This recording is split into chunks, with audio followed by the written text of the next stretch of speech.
Assalamualaikum warahmatullahi wabarakatuh. Waalaikumsalam warahmatullahi wabarakatuh.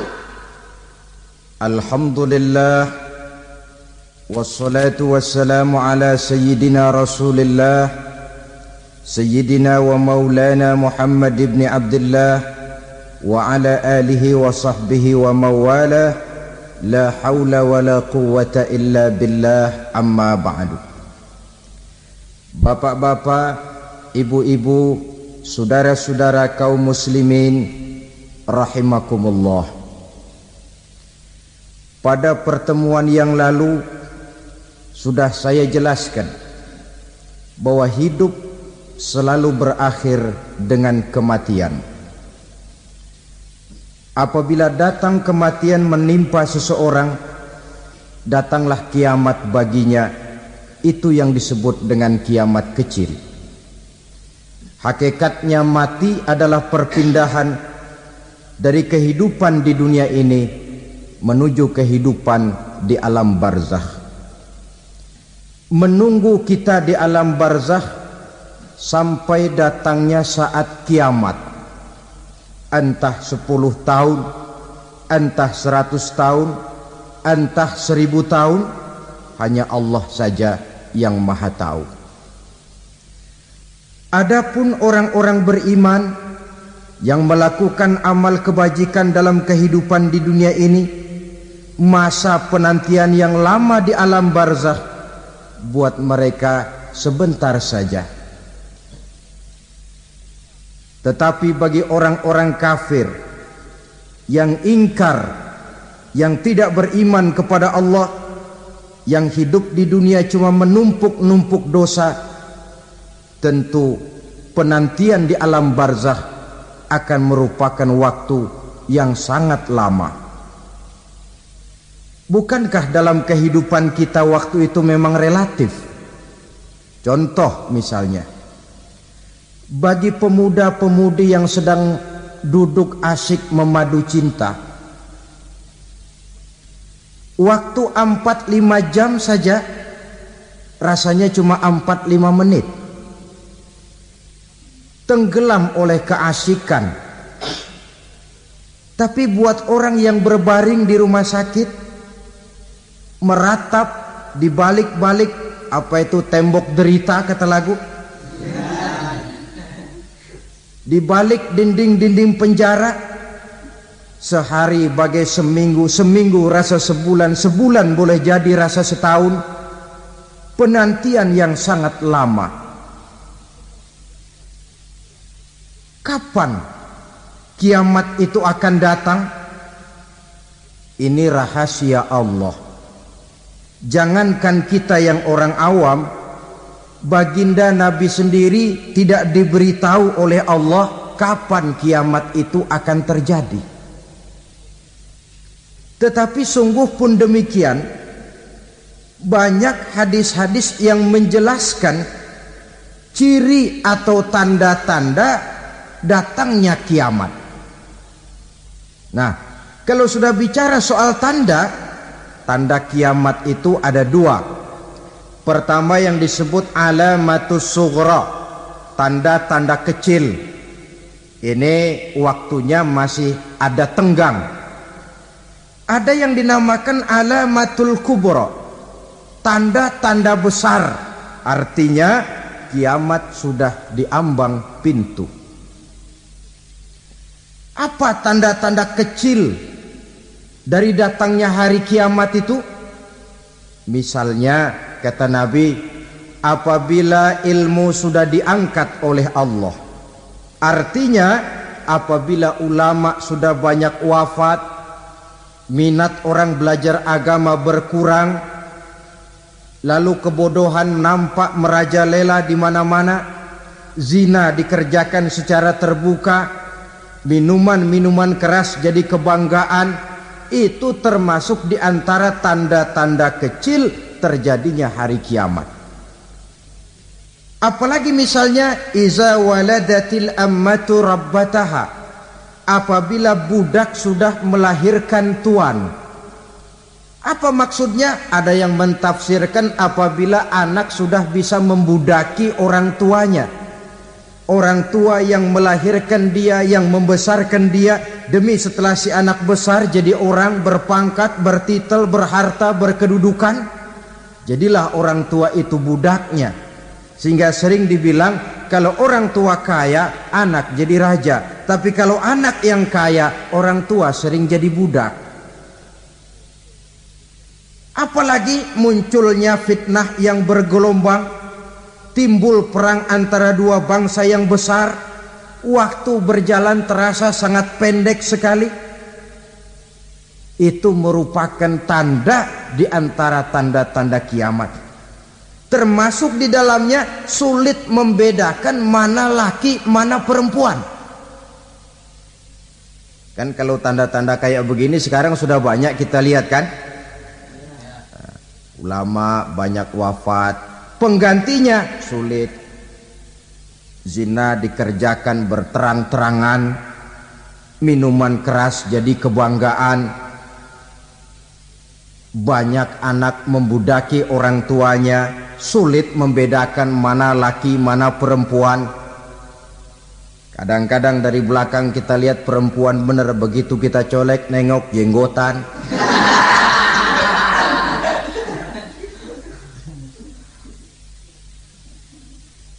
Ini termasuk tanda-tanda kecil, masih ada tenggang sampai akan terjadinya kiamat itu. Nah, yang dimaksud dengan tanda-tanda besar, ini tanda besar artinya kiamat sudah di ambang pintu. Pertama, matahari terbit dari sebelah barat. Apabila matahari sudah terbit dari arah sebelah barat, tertutuplah sudah pintu taubat. Bersabda Nabi kita, la taqumus sa'atu hatta tatlu'a syamsu min maghribiha. Tidak akan datang hari kiamat sampai matahari terbit dari arah sebelah barat. Fa iza tala'at, manakala matahari telah terbit dari arah sebelah barat, wara'ahan nasu, manusia banyak menyaksikan itu, amanu ajma'un, mereka pun lalu beriman. Yang tadinya kafir, yang tadinya ingkar, yang tadinya membangkang, setelah melihat matahari terbit dari sebelah barat, buru-buru beriman, berlomba-lomba mengucap dua kalimat syahadat. Tapi apa yang terjadi?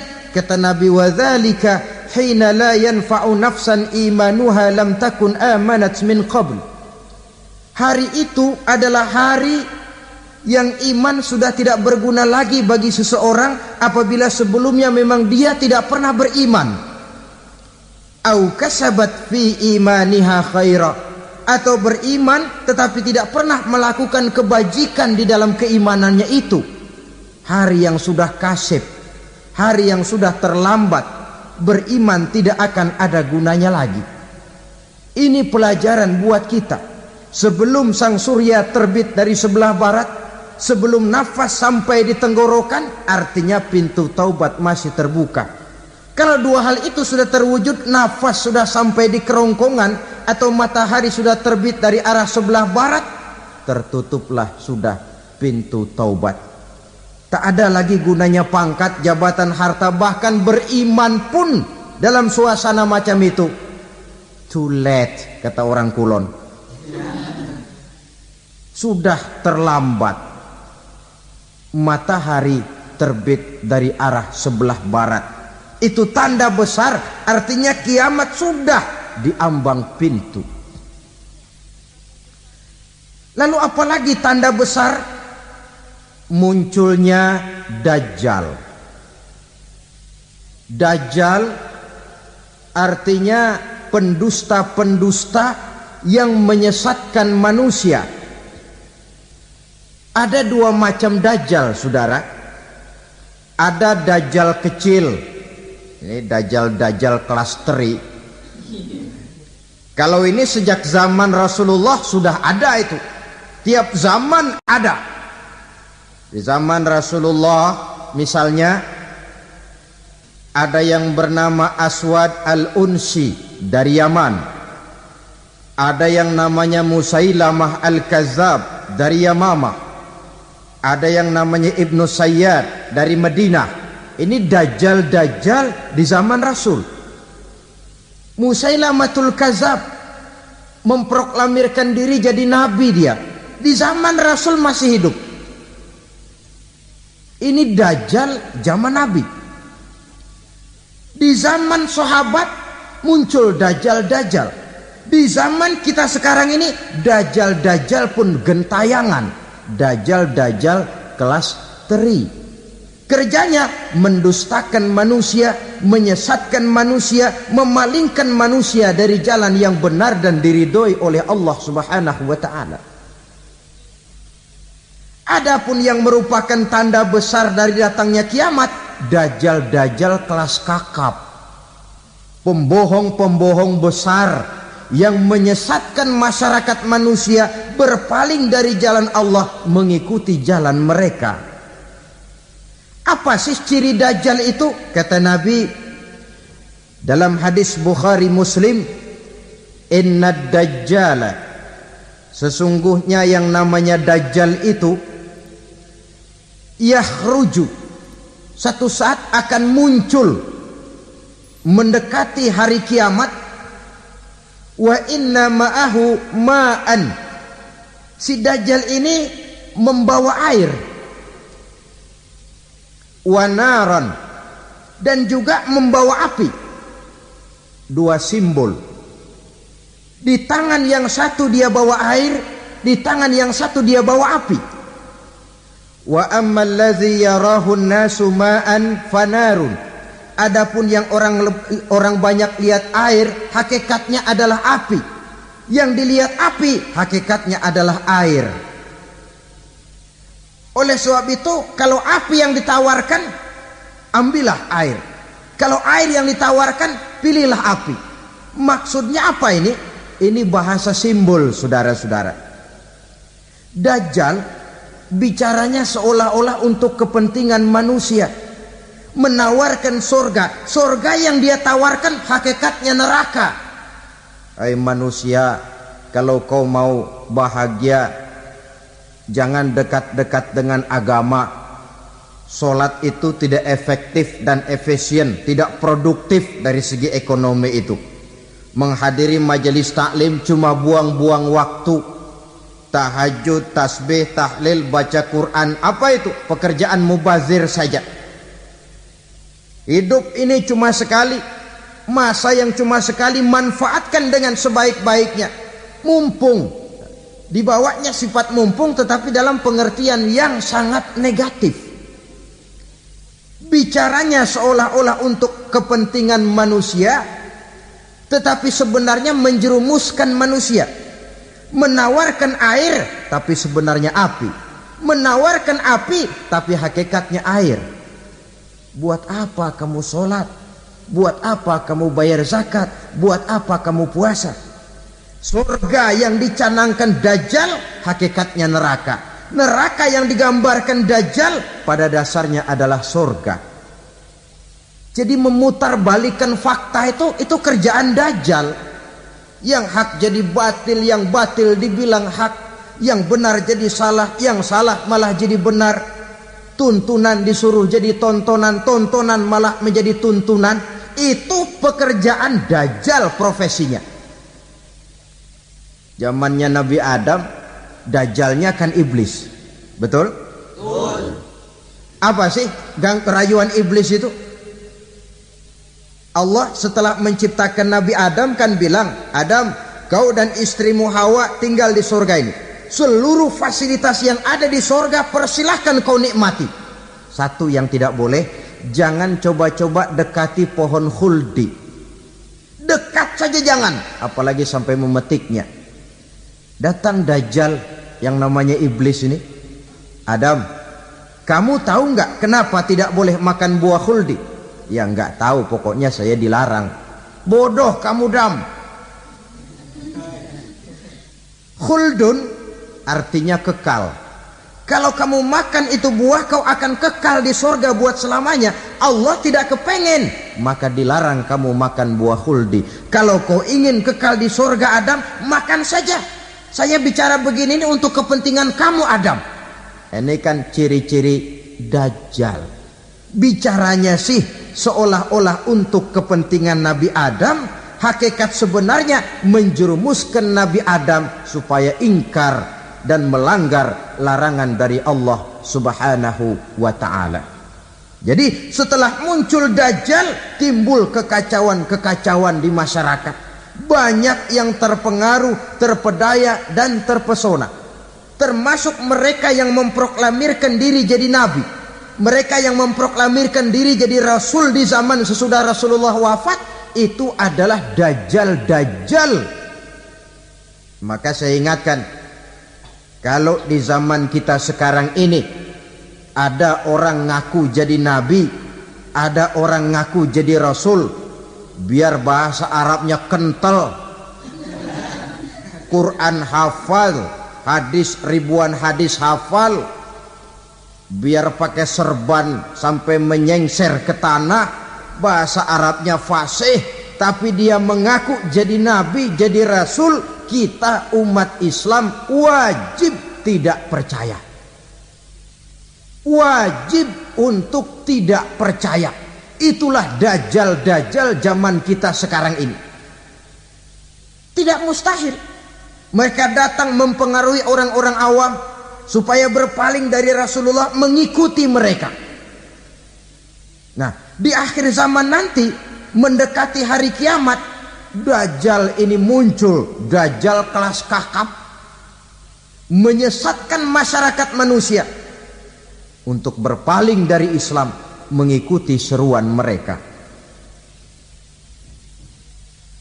Apalagi di antara datangnya kiamat itu, tanda yang besar itu, turunnya Nabiullah Isa Al-Masih, putra Maryam. Menurut berbagai hadis yang sahih, Nabi Isa Al-Masih nanti akan turun lagi, tidak membawa risalah yang baru, tapi meluruskan risalah Islam ini yang telah banyak ditinggalkan oleh masyarakat. Bahkan ada hadis menjelaskan beliau akan membunuh Nabi, mematahkan kayu-kayu salib, lalu melaksanakan haji dan umrah mengikuti syariat Nabi Muhammad, bukan membawa agama baru. Menjadi semacam mujaddid, reformer, menyelamatkan manusia dari bisikan Dajjal. Bahkan ada riwayat yang menjelaskan bahwa Nabi Isa berhasil mengalahkan Dajjal, mengembalikan masyarakat manusia kembali kepada ajaran Islam yang datang dari Allah, dibawa oleh Rasulullah Sallallahu Alaihi Wasallam. Dengan kata lain, turunnya Nabi Isa bukan sebagai Nabi dan Rasul baru, tetapi mengikuti syariat Nabi kita Muhammad Sallallahu Alaihi Wasallam. Saudara hadirin, ibu-ibu hadirat yang saya hormati, kemudian apalagi di antara tanda-tanda besar akan datangnya kiamat itu? Keluarnya asap atau awan. Kata Nabi, inna min asyrati sa'ah dukhanan yamla'u ma bainal masyriqi wal maghrib. Di antara tanda-tanda kiamat, munculnya awan atau asap yang memenuhi antara langit dan bumi. Ini pun diperkuat dalam surah Ad-Dukhan ayat 10. Fartaqib yauma ta'ti as-sama' bidukhanin mubin fayughshan nas hadza azabun alim. Bagi orang-orang yang beriman, mereka biasa-biasa saja. Tapi bagi orang kufur, datangnya asap dan awan ini merupakan azab yang kelewat pedih. Barangkali sedikit mendekati gambaran tentang azab yang pedih ini, saya ingatkan alam pikiran kita kepada peristiwa yang belum lama terjadi. Pernah dengar berita bocornya reaktor nuklir di Chernobyl, Uni Soviet? Pernah dengar? Nah. Bocornya reaktor nuklir di Chernobyl yang mengakibatkan ratusan bahkan sangat mungkin ribuan nyawa. Cuma satu reaktor. Bagaimana kalau seluruh cadangan nuklir yang dimiliki oleh para negara adik kuasa ini diledakkan? Bahkan yang konon menurut catatan, cadangan nuklir yang dimiliki bersama oleh Amerika dan Rusia sekarang ini sudah sanggup memusnahkan 6 miliar manusia, 1,5 kali lebih banyak dari jumlah manusia yang nongkrong di permukaan bumi ini. Saudara-saudara hadirin yang saya hormati, lalu saat mendekati hari kiamat, apalagi tandanya? Setelah Nabi Isa wafat, pada saat turunnya yang kedua kali, lalu Allah meniupkan angin sejuk. Semua orang-orang beriman, orang-orang baik wafat, sehingga penghuni bumi ini cuma tinggal lagi terdiri dari orang-orang kafir. Tidak ada lagi di bumi ini yang bisa mengucapkan Allah. Sehingga dalam hadis qudsi itu ada keterangan, innallaha azza wa jalla yaqulu li Israfil. Allah pernah pesan kepada malaikat Israfil, kata Allah, Israfil, iza sami'ta qailan yaqul Allah Allah fa akhirin nafakh 40 sanatan ikraman liqailiha. Hai Israfil, apabila kau dengar di permukaan bumi masih banyak orang yang mengucapkan Allah Allah, maka tunda sangkakala kiamat itu 40 tahun. Untuk apa? Ikraman liqailiha, menghormati orang yang mengucapkan Allah Allah itu. Wah, jadi karena sekarang masih banyak yang mengucapkan Allah, besar hatilah kita, masih jauh kiamat itu. Tapi jangan lupa, kiamat pribadi, kiamat kecil itu yang nggak kita sangka-sangka. Ajal datang mencabut nyawa, itu kiamat pribadi, dan itu yang pasti kita hadapi, dan itu yang membuat kita tidak boleh bersikap main-main di dalam kehidupan sekarang ini. Saudara hadirin yang saya hormati, tidak ada lagi orang-orang muslim. Seluruh penduduk dunia ini kafir. Lalu terciptalah struktur sosial yang berlandaskan prinsip hidup semau gue. Bakal terjadilah prinsip di mana yang kaya menyantap yang miskin, yang kuat menindas yang lemah. Hidup sudah bagaikan di rimba belantara, berlaku hukum rimba, siapa yang kuat dia yang menang, siapa yang lemah menjadi mangsa. Timbul kekacauan, maksiat merajalela, munkarat menjadi-jadi, sehingga isi bumi ini penuh dengan segala macam perbuatan dosa. Tidak ada perlunya lagi alam diperpanjang temponya. Datang saat yang sudah dijanjikan oleh Allah Azza wa Jalla, maka terjadilah yang disebut kiamat kubra, kiamat besar, kiamat hancur-hancuran. Bagaimana kejadian ini dimulai? Dalam surah Az-Zumar ayat 68, Allah Subhanahu wa taala berfirman, wa nufikha fis suri fasa'iqa man fis samawati wa man fil ardi illa man sya'allahu. Maka manakala ditiuplah sangkakala, terkejutlah seluruh yang ada di langit dan seluruh yang ada di bumi. Bila saat kiamat datang, Allah perintah malaikat Israfil, Israfil, tiup sangkakalamu. Ditiuplah sangkakala oleh malaikat Israfil. Yang akibat daripada tiupan itu, seluruh yang ada di langit, seluruh yang ada di permukaan bumi terkejut. Yang ada di langit siapa? Malaikat kan. Bayangin aja kalau malaikat kaget, apalagi kita. Terkejut seluruh makhluk yang ada di bumi, yang ada di langit mendengar suara sangkakala itu. Bunyinya tidak sanggup kita bayangkan dahsyatnya.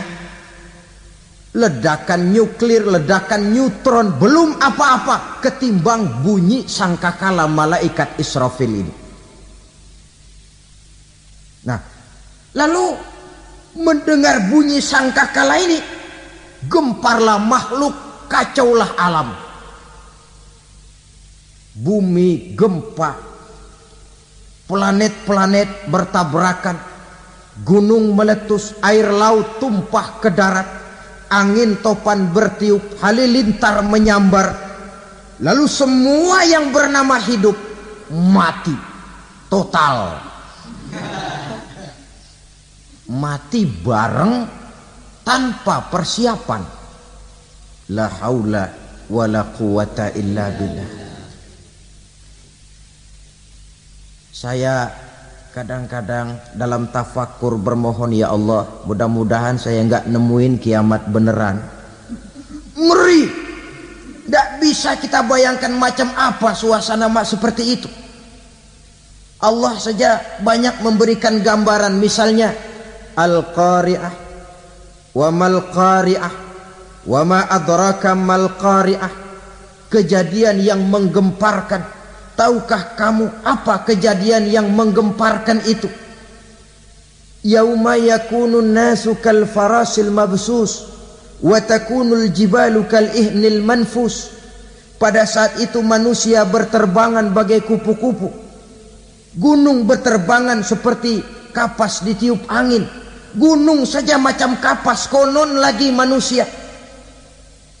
Kematian total, mulai semut sampai gajah mati, jin mati, iblis mati, malaikat mati. Malaikat saja mati. Saudara hadirin yang saya hormati, kematian total yang tanpa persiapan. Orang bilang, Pak, kalau mati bareng begitu yang repot malaikat maut dong ya. Cabut sana, cabut sini. Itu kalau menurut logika kita, mestinya begitu menurut logika. Tapi logika juga yang bilang nggak perlu serepot itu. Sebab untuk mematikan listrik di wilayah DKI, di wilayah Jakarta, nggak perlu tiap rumah didatengin matiin ya lama. Cukup dari kantor pusatnya saja PLN, tekan satu tombol, gelaplah seluruh Jakarta. Saudara hadirin yang saya hormati, kematian total. Lalu setelah kematian total, planet-planet juga mati, dalam arti tidak bergerak dan beredar. Angin mati, dalam arti tidak bertiup. Air mati, dalam arti tidak ada riak gelombang. Pokoknya semua mati. Kullu nafsin za'iqatul maut, semua yang bernafas mati. Dalam ayat lain, kullu man 'alaiha fan, semua yang ada di permukaan bumi fana. Yang kekal cuma Allah Subhanahu wa ta'ala. Yang paling belakang mati malaikat maut dan malaikat Israfil. Tapi mati juga sesuai dengan janji Allah. Menurut hadis Bukhari Muslim dari Abi Hurairah, masa tenggang waktu antara kematian total pada tiupan sangkakala pertama dengan proses kebangkitan pada tiupan sangkakala kedua 40 lamanya. Tidak dijelaskan oleh Abi Hurairah 40 jam, apa 40 hari, apa 40 tahun. Hadis-hadis cuma menyebutkan 40 saja. Sunyi alam, yang tinggal cuma Allah saja lagi.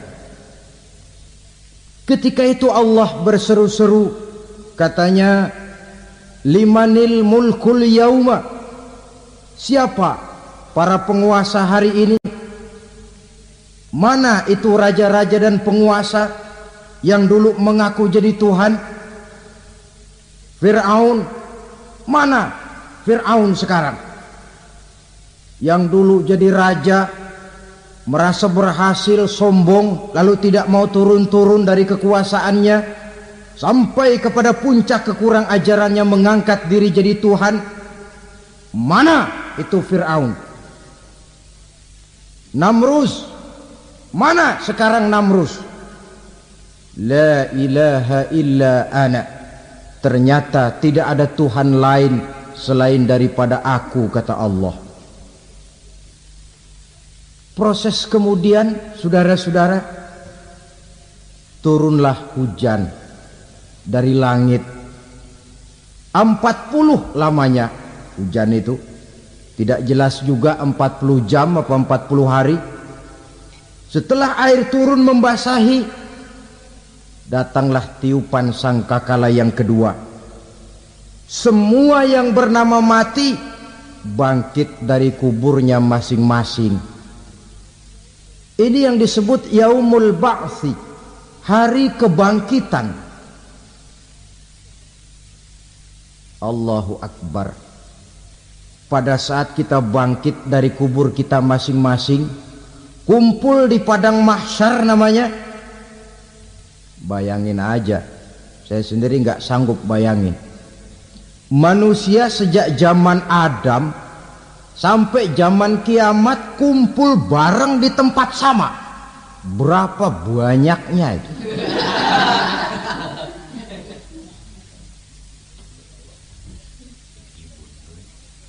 Dan yang luar biasa menurut satu riwayat, pada saat bangkit itu, Masya Allah, roman muka kita berubah,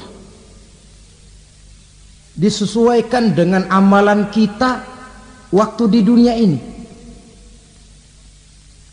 Barang siapa yang waktu di dunia amalannya itu amalan tikus, di akhirat nanti dia bangkit dari kubur, mukanya seperti muka tikus. Gagah betul badannya, tapi mukanya seperti tikus. Kenapa? Amalannya waktu di dunia seperti amalan tikus. Apa amalan tikus itu? Suka ngegeragoti barang yang sudah disimpan rapi-rapi. Orang sudah simpan uang rapi-rapi, simpan perhiasan rapi-rapi, digeragoti oleh tikus. Maling-maling, pencoleng-pencoleng, koruptor-koruptor, itu nanti di akhirat nanti kita lihat mukanya seperti muka tikus. Oh, ini waktu di dunia suka nyolong, mukanya seperti muka tikus. Barang siapa yang waktu di dunia ini amalannya itu amalan macan, dia akan bangkit nanti mukanya seperti muka macan. Apa amalan macan? Macan itu amalannya menang-menangan. Orang yang mau menang saja nggak mau mengalah. Coba lihat di hutan, kenal hutan nggak? Di hutan, raja hutan di mana-mana pasti macan, betul kan? Betul. Padahal hutan belum pernah bikin pemilihan umum. Tapi macan tidak peduli ada pemilihan umum apa tidak, pokok saya raja. Sebab apa? Macan jadi raja itu bukan karena benar, tapi karena kuat jadi raja. Setelah dia jadi raja, rakyat hutan yang mesti dilindungi malah dimakan oleh raja macan. Kambing rakyat hutan dimakan oleh macan. Ayam rakyat hutan dimakan oleh macan. Itu nanti kita lihat di akhirat itu mukanya seperti muka macan, gagah betul. Lalu barang siapa yang di dunia ini amalannya itu seperti amalan anjing, nanti dia punya muka seperti muka anjing. Apa amalan anjing? Pertama, anjing itu kalau disuruh jaga rumah, dia tidak bisa membedakan mana maling, mana tamu. Biar yang datang maling, kalau bawa tulang, anjing kalem. Yang kedua, anjing itu akan setia kepada siapa saja yang memberinya roti. Siapa yang memberinya roti, itulah majikannya. Apa kata majikannya pasti dia laksanakan. Soal benar atau salah dia tidak peduli. Setelah anjing dapat roti, dia tidak punya pilihan lain kecuali bilang, abdi mah kumaha juragan wae ayeuna mah.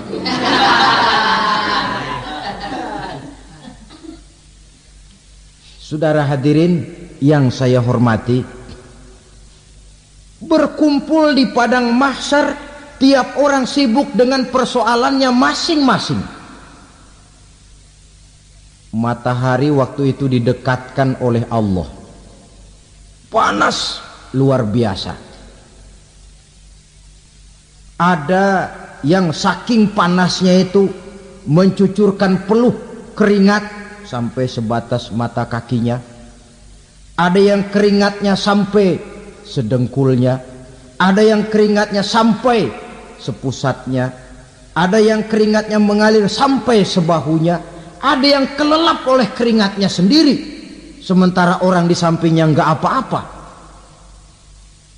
Bergantung lagi amalan dia waktu di dunia ini. Saudara-saudara, sebagian orang dalam kepanikan padang mahsyar berombong-rombong datang mereka menghadap Nabi Adam. Ya Adam, anta abal bashar. Hai Adam, Tuhan adalah bapak moyang manusia. Kami sebentar lagi akan disidang, dimintakan pertanggungan jawab. Tolonglah kami, hai Adam. Kata Nabi Adam, jangankan nolongin sampean, saya sendiri tanggung jawab di hadapan Allah. Ketika dulu tidak boleh makan khuldi, saya serobot. Sudahlah, urus diri masing-masing saja, nafsi.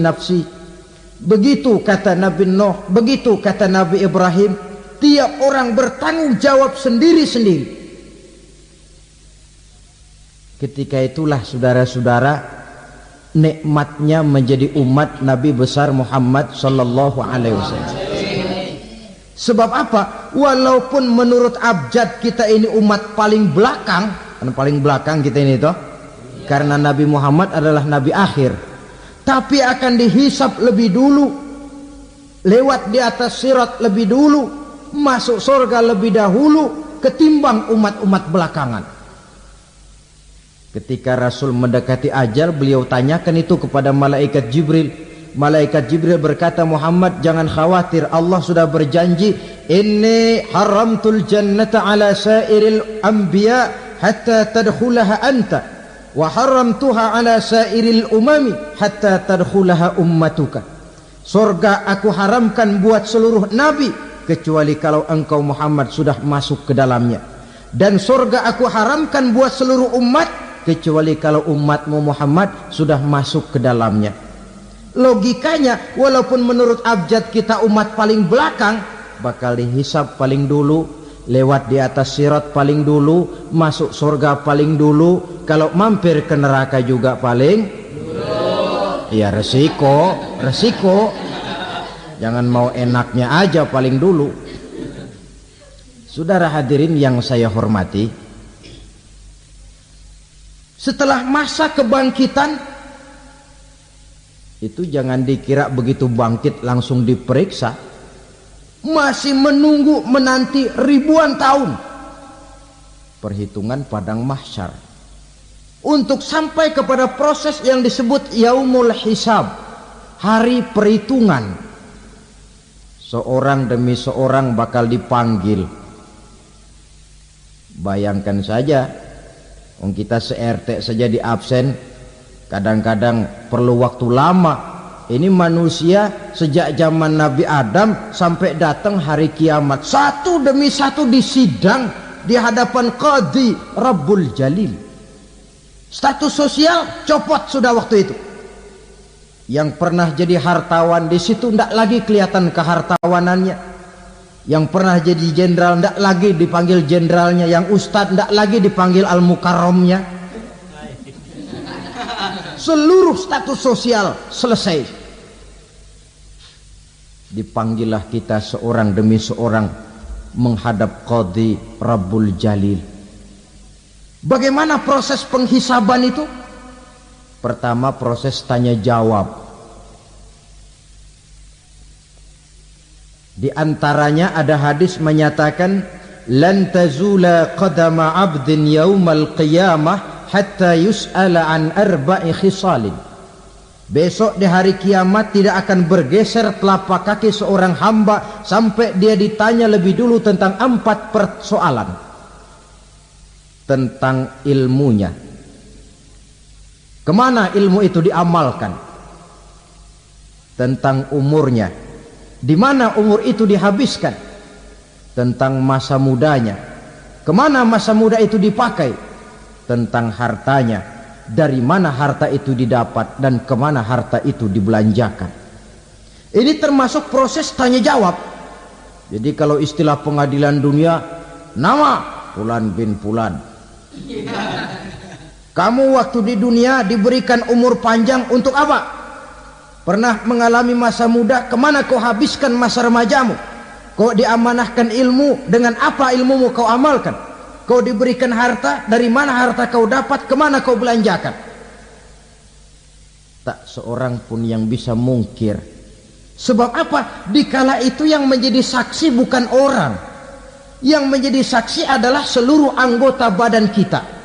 Tangan bicara, kaki jadi saksi terhadap seluruh amalan yang pernah kita kerjakan pada saat kehidupan di alam dunia ini.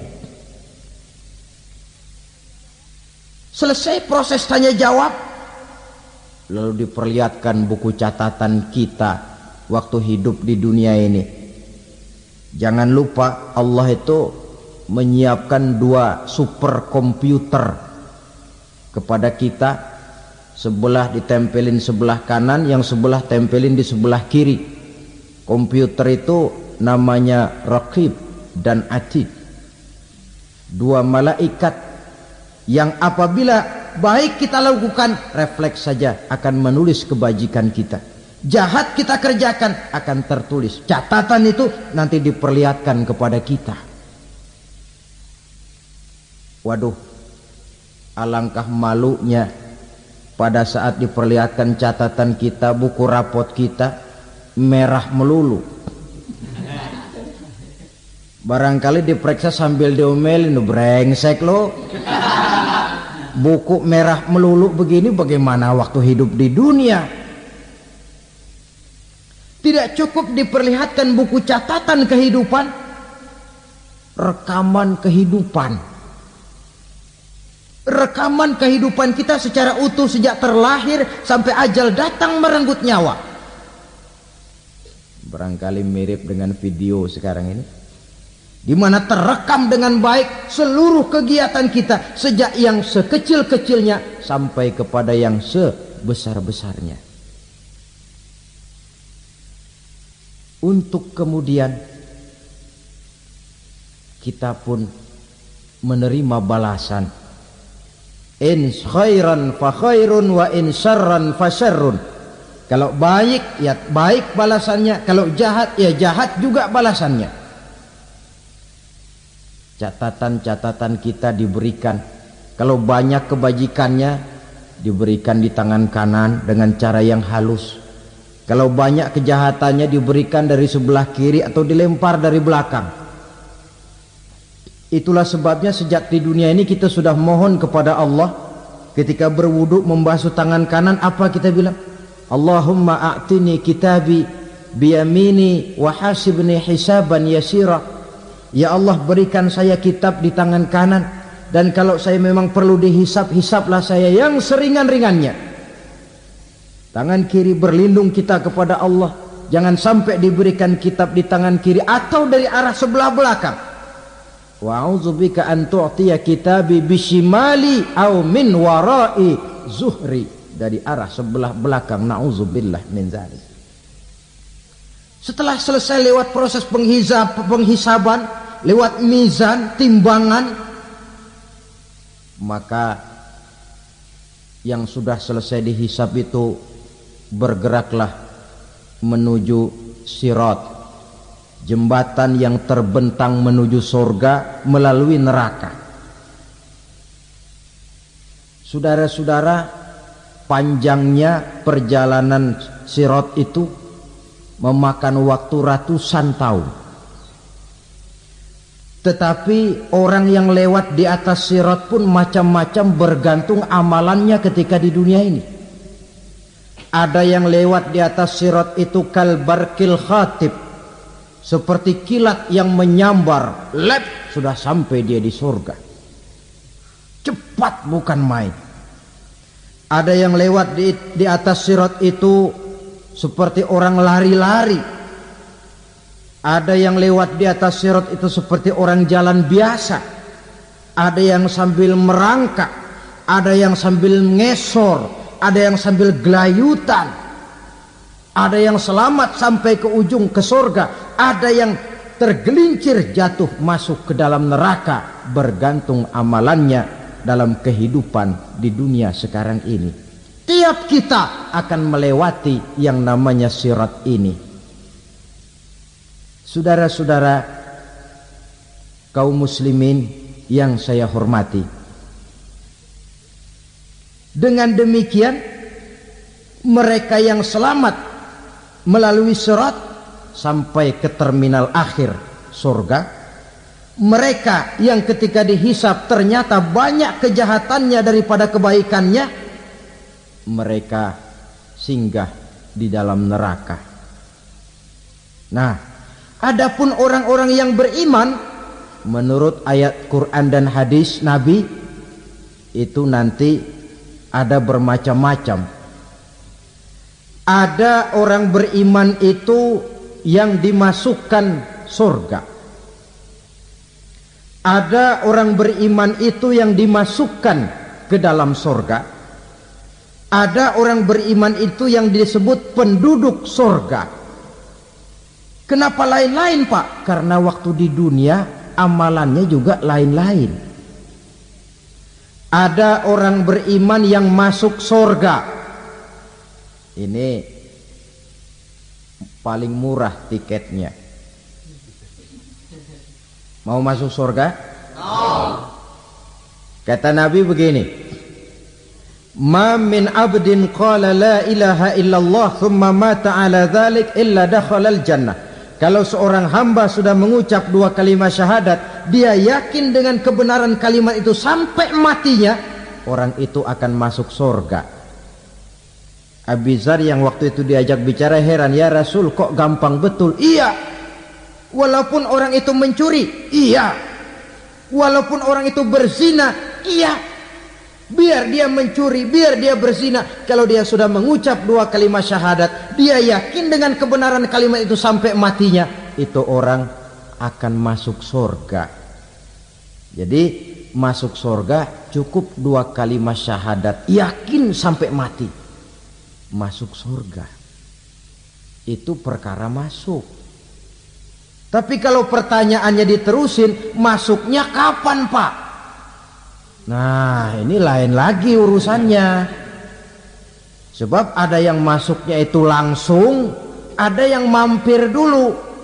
Di sana tempat cuma dua, kalau tidak surga, neraka. Mau ke surga tapi mampir dulu, yang mampirnya jelas di neraka. Kenapa? Dalam hadis qudsi ada riwayat, nanti itu di akhirat, setelah Allah selesai mengatur penduduk surga masuk surga, yang neraka masuk neraka, Allah berkata kepada malaikat Malik, malaikat Malik, labaik ya Allah, itu bajingan-bajingan tengik, manusia-manusia durjana yang waktu di dunia tidak mau sujud, jauh dari ulama, gemar melakukan yang munkarat dan maksiat, hidup di tengah masyarakat selalu jadi bibit keonaran, kufur, sudah masuk neraka semua. Sudah ya Allah. Nah, kalau sudah, coba sekarang kamu masuk, Malik. Saya, iya, masuk neraka. Mau apa ya Allah? Kata Allah, akhriju minan nar man kana fi qalbihi misqala habbatin min khardalin min iman. Kau masuk neraka, cari di dalam neraka orang-orang yang ada imannya walaupun kecil sebesar biji zarah, angkat mereka keluar. Masuk malaikat Malik ke neraka, cari orang yang ada imannya, korek-korek. Ya repot, udah pada gosong. Yang ada imannya diangkat ke atas, yang ada imannya diangkat ke atas. Lalu dimandikan di Nahrul Hayat, namanya sungai kehidupan di akhirat nanti. Cakep lagi rupanya, bersih lagi wajahnya, apel di hadapan Allah. Kata Allah, bagaimana mas? Kapok enggak sampean? Kapok ya Allah. Nah, kalau kapok, idhab fadkhulil jannah, pergi masuk surga sana. Berangkat mereka ke surga, ketemu sama teman-temannya yang udah sampai lebih dulu, yang nggak pakai mampir lagi. Terjadi dialog.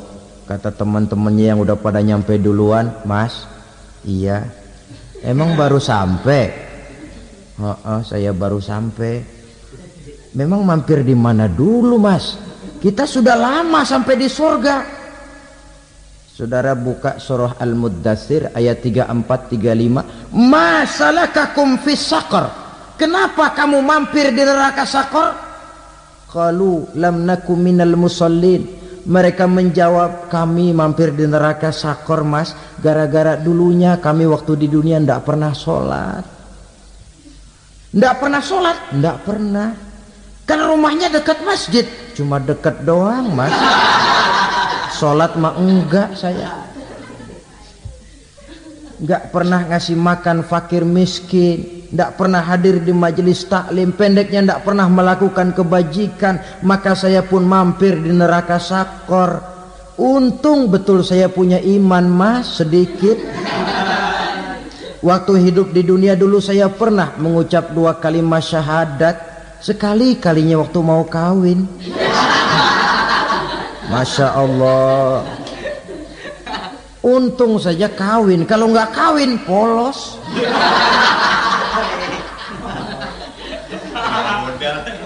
Itu juga pengulu sudah setengah mati ngajarin. Asyhadu alla, asyaduaan, asyaduaan.